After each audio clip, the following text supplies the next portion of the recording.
This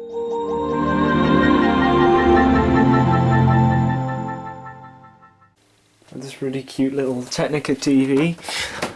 If anything, it's not cute, it's a piece of crap, but it's not even that old, to be honest, really. It's a 23.6 inch LED TV. Don't know, can't see a date code, but it's not even that old, and the issue is there's no sound. And I've already had this TV apart at my work unit, and I've diagnosed that the actual audio amplifier itself isn't working. But luckily, we had pallets of TVs. We have a main board that has the same audio amplifier. So I'm going to nick the audio amplifier off this one and replace it in the Technika, which uses a different mainboard. So I'm just going to take the back off and show you inside of this TV. Here's the inside of this TV, and there's not much to it. It's a UMC, and it's a real low-end TV. Here's the power supply. At least this one actually has a power supply. These ones have it built onto the mainboard, which of course is crap. It just has a generic unknown power supply. Caps on caps all over the place.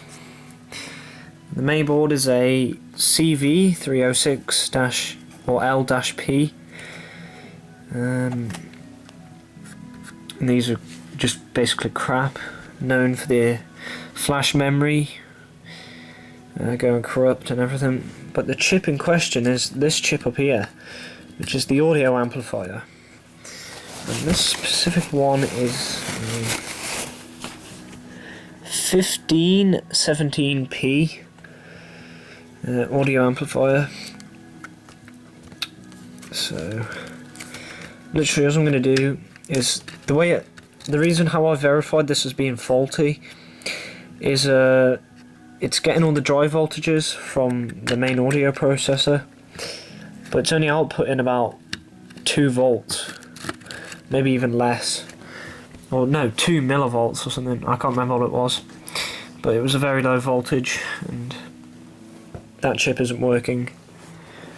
So I'm going to steal the one off this board and replace that one, and hopefully that gets the audio back up and running on this TV. This one was heat sinked, but as you see on this one it's not, so that could be a reason why it's failed. So if replacing that gets the TV working, I'm going to add a heatsink to it. So I'll get on with that and get back to you. So here's a look at what the TV does. As you can see, volume's on full. Speakers are in, but nothing's coming out of them. And the amp is actually physically warm to touch.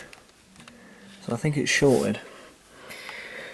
So I'm gonna get another amp and try and replace it. Just heating up the soldering equipment. Here's the replacement amp. I took off another board. Just literally desolder this. All I do is add fresh solder to all the pads and just use the desoldering gun and suck it all off. This chip should come right off the board and hopefully be an easy fix. So, gonna get that off now and see what happens. So I've replaced the audio amp, and I'm just about to get ready to test the TV. I heard it pop from the speakers. I hope that wasn't the new one incinerating itself.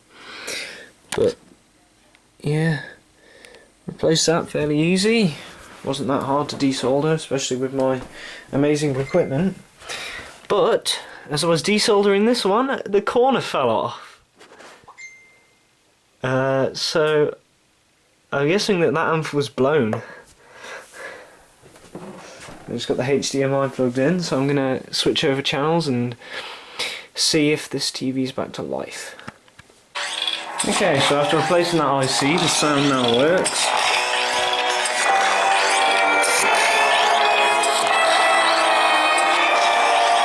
Sounds horrible though, because the speakers are just crap.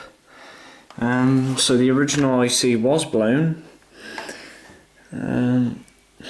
So yeah, that's just a little repair on these newer UMC TVs that use that IC, which is a 1517p audio amplifier. If you get no sound or the sound's very quiet, replace the IC and check the voltages.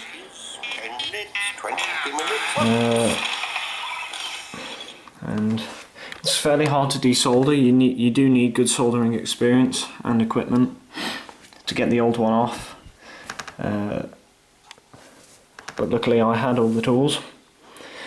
So yeah, it's been quite a simple repair. And turn it off.